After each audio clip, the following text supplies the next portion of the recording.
일반 그냥 이제 치과 의사죠. 근데 이제 졸업하고 나서 통합치의학과 이제 전문의 자격을 딴 거고, 거기를 이제 또 공부를 하고 이제 시험을 봐가지고.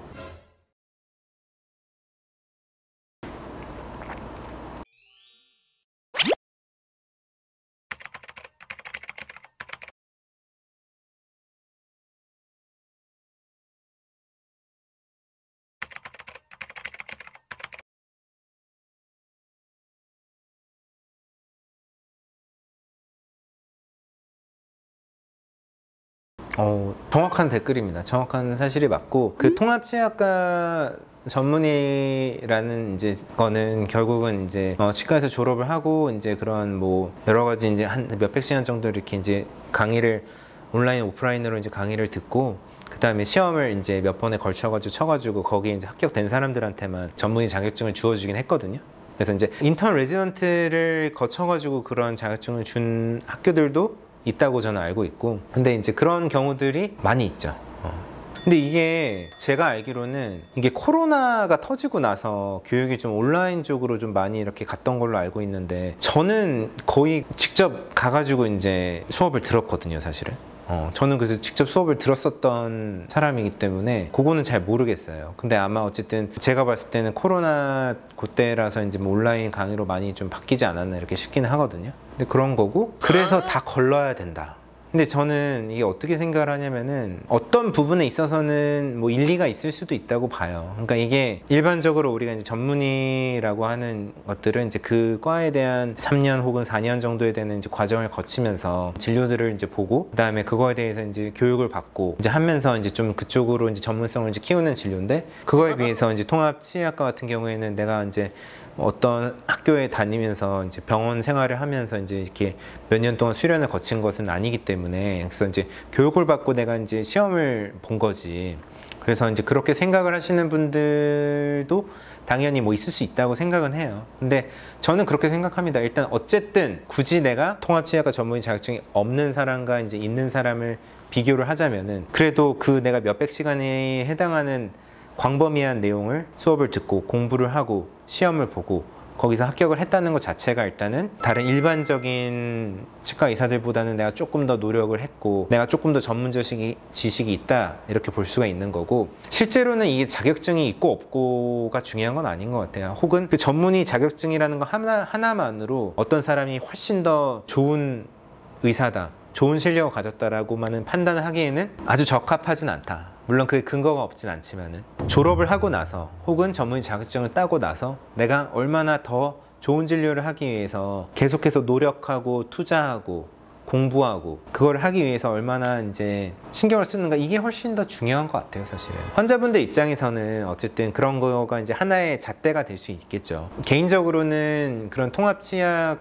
이제 교육을 하면서 이제 배웠던 것들이 조금 도움이 되는 경우가 엄청 많았어요. 왜냐하면 치과가 사실 어떻게 보면은 뭐 의과나 이런 거에 비해서는 뭐 범위가 작다고 할 수는 있지만은, 구강 아가면 외과적인 부분도 있을 것이고, 아니면은 뭐 보철적인 부분, 보존적인 부분, 뭐 치주적인 부분이라든지 정말 많은 부분들이 있을 거고, 공부를 해야 될 부분들이 있고, 또는 전신 질환이 있으신 환자분들, 그런 분들에 대해서 더 많이 알고 있어야지 어떻게 치료를 하는 게 안전하게 치료를 할 수 있고 뭐를 조심해야 되고, 이런 부분들을 그런 통합치의학과 이제 교육 내용에서 많이 이제 있었거든요. 그런 부분들이 사실은 치과 대학에서 이제 배웠던 것들이 이제 가장 기초가 되지만은, 그 위에 어떻게 보면 내가 실제로 환자들을 조금 더 전문적인 치료를 하고 좋은 치료를 하기 위한 하나의 큰 기틀이 되었기 때문에, 이런 전문의 자격증이 있다고 무조건 걸러야 된다, 이런 글은 조금 이제 잘못된 생각이 아닌가, 이런 생각이 들고 있습니다.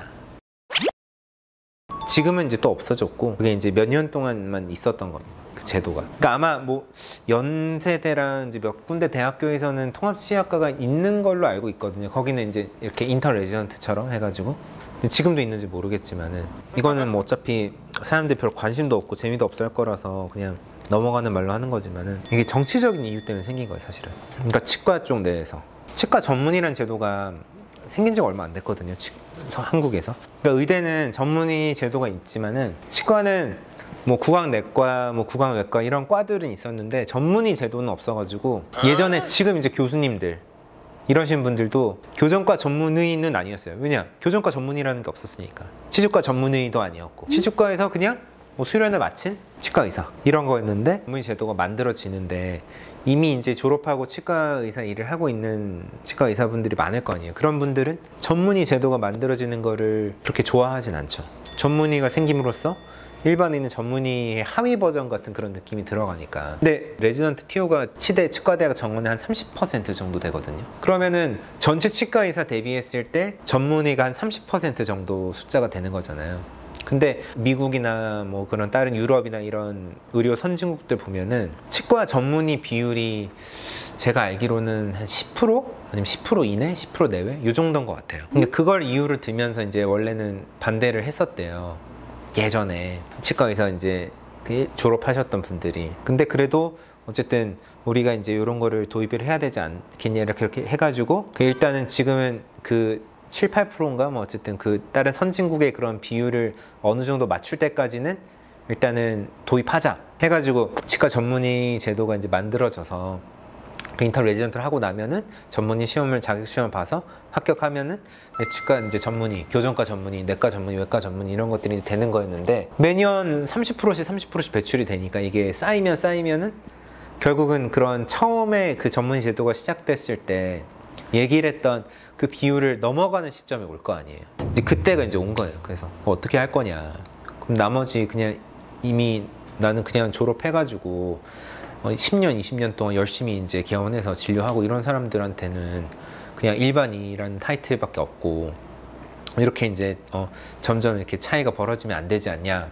그래가지고 그 사람들도 이제 우리도 전문의 되게 해달라. 이런 거예요, 그 사람들도. 왜냐면 똑같은 과정을 이제 거쳐가지고 우리도 한고, 나는 내가 교수인데 내 제자들은 다 전문의인데 나는 전문의가 아니야. 그러니까 그런 분들도 이제 다 같이 모여가지고 그래서 얘기를 한 게 뭐냐면은, 교정과, 치주과, 보정과 이런 거 하시는 분들은 싸그리 모아가지고 시험을 통과하면 전문의 자격증 다 주자. 그러면은 전체 치과 의사 한 30% 정도가 아예 전문의가 되는 거죠. 그럼 나머지 있는 사람들은 어떻게 할 거냐.